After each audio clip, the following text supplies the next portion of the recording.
I just have a few more opening remarks to make, and I was wondering if the artist, Lisa Harrison, is here. Lisa is the artist for the presentation of the portraits, and it's really great to see you. And you may have been hiding behind that thing, I'm not sure, because I should have recognized you and apologize for that. And I just wanted you to be recognized for your outstanding job in portraiture. Thank you.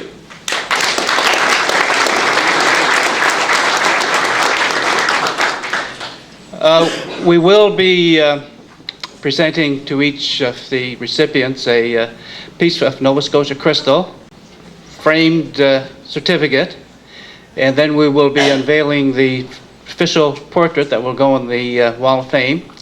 And at the end of that, we will present a copy of the portrait to each family.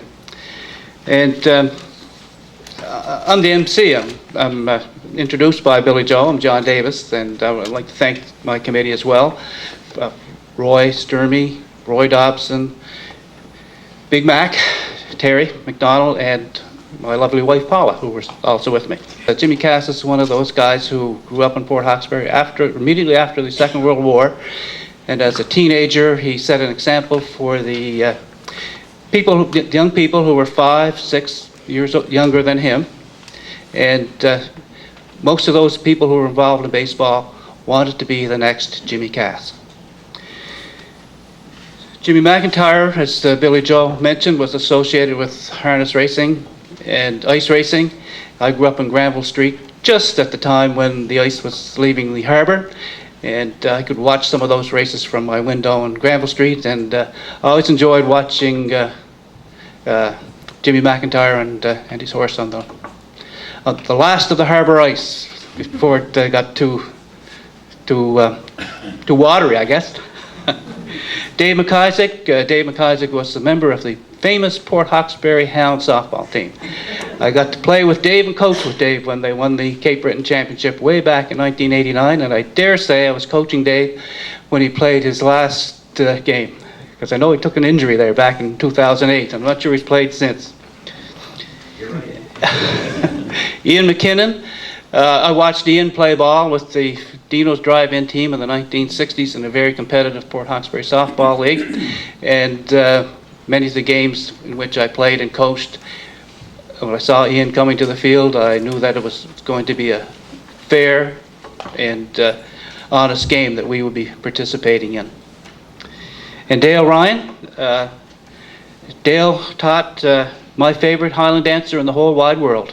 And she taught her how to be a champion in sport and in life, and really appreciate that.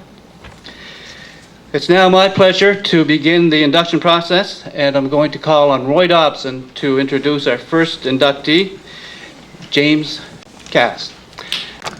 James Alexander Jim Cass was the local area pitcher for the Port Hawkesbury Hawks baseball club immediately following World War II. He began his career in the local field playing for his high school team. As a teenager, 6 foot 1 inch Jimmy Cass starred in the Inverness County League and once pitched 7 games in a row for the Hawks. He had a big bat to go with a strong arm, and he was regarded as a potential professional baseball player. Jimmy was a role model for many of the young players who would go on to win the Maritime Baseball Championship in 1954. And after leaving Port Hawkesbury, he played for the General Springs team in Hamilton, Ontario. While serving in the Canadian Armed Forces, Jimmy Cass achieved an outstanding record as a pitcher and batter at bases in Canada and in Europe. While with the Royal Canadian Navy in the early 1950s, his team HMCS Ontario traveled widely and took on all comers from Halifax to Australia, losing only 1 game in British Columbia. You're happy to know that, Sandy? Maybe. Jimmy's Royal Canadian Air Force team won the 1953 Lashbrook and Labatt trophies in softball. While stationed in Europe, Jimmy coached Little League All-Canadian teams to championships against the United States. Because of his untiring work with youth baseball, the Royal Canadian Air Force Wing began an annual tournament in his memory. I believe Sandy had met Jimmy's son earlier. I think Sandy indicated to me he has a trophy here that mentioned earlier from 1953. Looking forward to seeing that a little later. Today we're pleased to induct James Alexander Jimmy Cass to the Port Hawkesbury Sports Wall of Fame for his outstanding contributions to baseball in Port Hawkesbury and abroad. Thank you.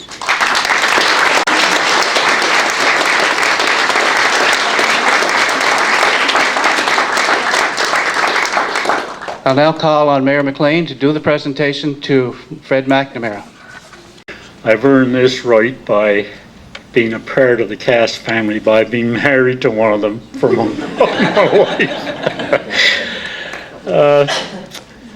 It gives me great pleasure to thank the organizational team and our Mayor, Billy Joe, for this day of appreciation to worthy participants with regard to the Wall of Fame. I'm also happy to introduce the immediate family, although it was already done, of Jim Cass. They traveled from the West Coast to be present at this presentation. Since Jim met an untimely death while serving in the armed services, his young family at that time didn't have the pleasure of really getting to know their father. I'm happy to see that they get to know more about him by this ceremony, and at the same time giving them some closure by providing events in Jim's early lifetime. My thanks and appreciation goes to the Mayor and the team who worked so hard searching archives of past newspaper, along with the information by Stuart McDonald, who was a personal friend of Jim in both the services and sports field. We really gleaned a lot of information from Stuart. Stuart saw the athletic abilities of Jim, and this led to him being scouted and possibly destined for a career in pro baseball. Not too dusty for a local boy.